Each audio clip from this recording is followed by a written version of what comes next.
Budget वो lifeline है जिससे शिक्षा, स्वास्थ्य, पेयजल, social security, SC ST minority, गरीबों की भलाई के लिए स्कीमें चलाई जाती है। मगर ये बजट को देखकर महसूस होता है कि ये भविष्य के निर्माण से ज्यादा हेडलाइन बटोरने का एक दस्तावेज है। जरूरत इस बात की है कि खाद्य सामग्री, दवा, स्कूल की किताबें और जरूरत की चीजों पर टैक्स कम किया जाए। पेट्रोल, डीजल पर टैक्स कम करने की कोई कोशिश नहीं हुई, जिसका सीधा असर हर नागरिक पर पड़ता है। आर्टिकल 41 कहता है कि सरकार को ये कोशिश करनी चाहिए कि वो अपनी इकोनॉमिक हालात और रिसोर्सेज के हिसाब से लोगों को रोजगार दे। इस बजट ने बेरोजगारी दूर करने की दिशा में कोई ठोस उपाय नहीं दिया है। नई नौकरियों की बात तो छोड़िए, जो पहले से थी वो भी खत्म हो गई है। बेटी बचाओ बेटी पढ़ाओ का बजट घटा दिया गया, जिससे साफ है कि ये सिर्फ नारेबाजी थी और कुछ नहीं। बेदम हुए बीमार दवा क्यों नहीं देते? बेदम हुए बीमार दवा क्यों नहीं देते? तुम अच्छे बसीरा हो, शिफा क्यों नहीं देते? मिट जाएगी मखलूक तो इंसाफ करोगे, उनसे वो तो हश्र उठा क्यों नहीं देते? धन्यवाद सभापति महोदय। आज मैं यूनियन बजट 25-26 पर अपनी बात रखने के लिए खड़ी हूँ। भारत के संविधान के आर्टिकल 38 भारत को एक वेलफेयर स्टेट के तौर पर पेश करता है और सरकार की जिम्मेदारी है कि बजट और उससे जुड़ी वेलफेयर स्कीम्स के जरिए इन आर्टिकल्स को हकीकत में लाया जाए। इसलिए यूनियन बजट सिर्फ एक आंकड़ों की किताब नहीं, बल्कि सरकार की प्राथमिकता और वेलफेयर स्टेट के संविधान से जुड़ी वफादारी का आईना है।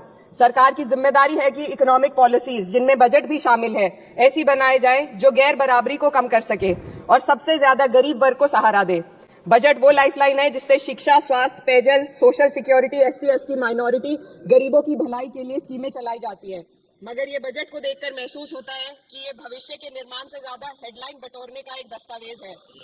इससे सबसे ज्यादा प्रभावित होने वाली वही लोग पीछे छूट रहे हैं जिन्हें सरकार के सहारे की सबसे ज्यादा जरूरत थी। वो किसान जो बढ़ती लागत से परेशान हैं, वो नौजवान जो बेरोजगारी का सामना कर रहे हैं, और वो औरतें जो निजामती रुकावटों से जूझ रही हैं, और वो गरीब जो महंगाई के बोझ के तले दबे हुए हैं। This government is proudly marketing the income tax exemption of 12 lakhs. But the question is, how many Indians even earn that much to benefit from it? Only 2.2% of Indian population pays direct taxes, whereas no relief has been given in regards to indirect taxes, the burden of which falls on everyone, especially the poor and weaker section of the society. This clearly shows that this is not an inclusive budget. GST की ऊंची दरों ने आम आदमी की कमर तोड़ दी है। जरूरत इस बात की है कि खाद्य सामग्री, दवा, स्कूल की किताबें और जरूरत की चीजों पर टैक्स कम किया जाए। पेट्रोल, डीजल पर टैक्स कम करने की कोई कोशिश नहीं हुई, जिसका सीधा असर हर नागरिक पर पड़ता है। आर्टिकल 41 कहता है कि सरकार को ये कोशिश करनी चाहिए कि वो अपनी इकोनॉमिक हालात और रिसोर्सेज के हिसाब से लोगों को रोजगार दे। इस बजट ने बेरोजगारी दूर करने की दिशा में कोई ठोस उपाय नहीं दिया है। नई नौकरियों की बात तो छोड़िए, जो पहले से थी वो भी खत्म होती जा रही हैं। स्किल डेवलपमेंट प्रोग्राम के नाम पर करोड़ों खर्च किए जा रहे हैं, मगर सवाल ये है कि ट्रेनिंग लेने के बाद कितने नौजवानों को असल में नौकरी मिल रही है? सरकार के पास इसका भी कोई आंकड़ा नहीं है। सरकारी विभागों में लाखों पद खाली हैं, मगर भर्ती का कोई प्लान नहीं है। आर्टिकल 45, जिसके द्वारा सरकार की जिम्मेदारी है कि हर बच्चे को 6 साल की उम्र तक फ्री और जरूरी तालीम मिले, ताकि उनका बुनियादी तालीमी डेवलपमेंट सही से हो सके, जिसको संसद ने शिक्षा का अधिकार अधिनियम बनाकर और भी मजबूती दी थी, परंतु इसकी जमीनी हालत क्या है वो किसी से छुपी नहीं है।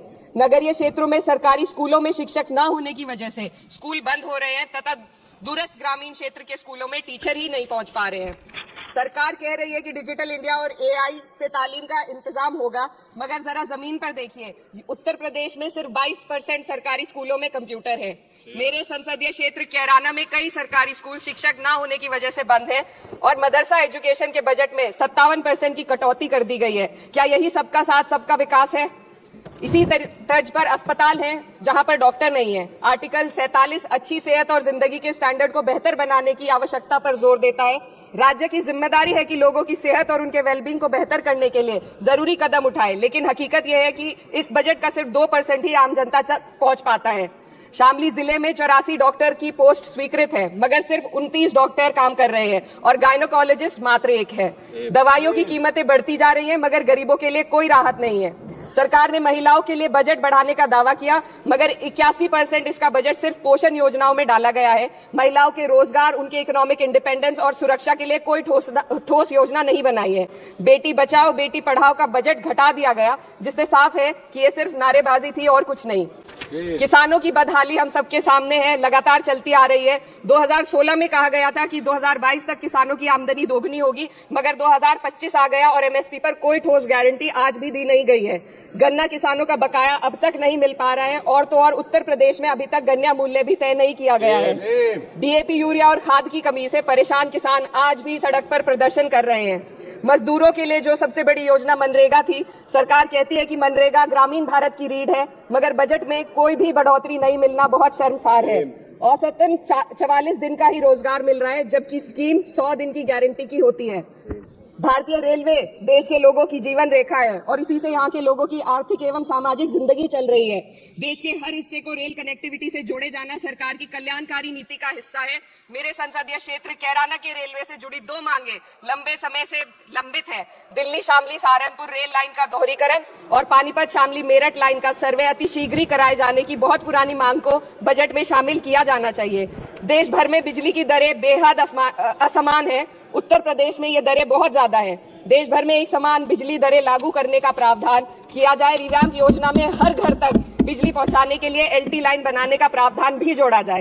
कृषि उपकरणों व खाद डीएपी को जीएसटी से मुक्त किया जाए। किसानों की एमएसपी की मांग को पूरा करने के साथ साथ उत्तर प्रदेश के किसानों को गन्ना मूल्य निर्धारण पिछले वर्ष से बढ़ाकर किया जाना बेहद जरूरी है। जनपद शामली व मुजफ्फरनगर को एनसीआर में तो शामिल किया गया है, परंतु वहां पर कोई विकास नहीं हुआ तथा उसको कोई भी लाभ नहीं मिला है। वहां के लोग सिर्फ प्रदूषण के बाध्यकारी नियमों से परेशान हैं, इसलिए दोनों जनपदों को एनसीआर की सीमा से बाहर किया जाना चाहिए। मेरे संसदीय क्षेत्र में मैं कुछ चीजें बजट स्पीच में ऐड करना चाहती हूँ। एक, ट्रॉमा सेंटर और जिला अस्पताल के अपग्रेडेशन की भी मांग है।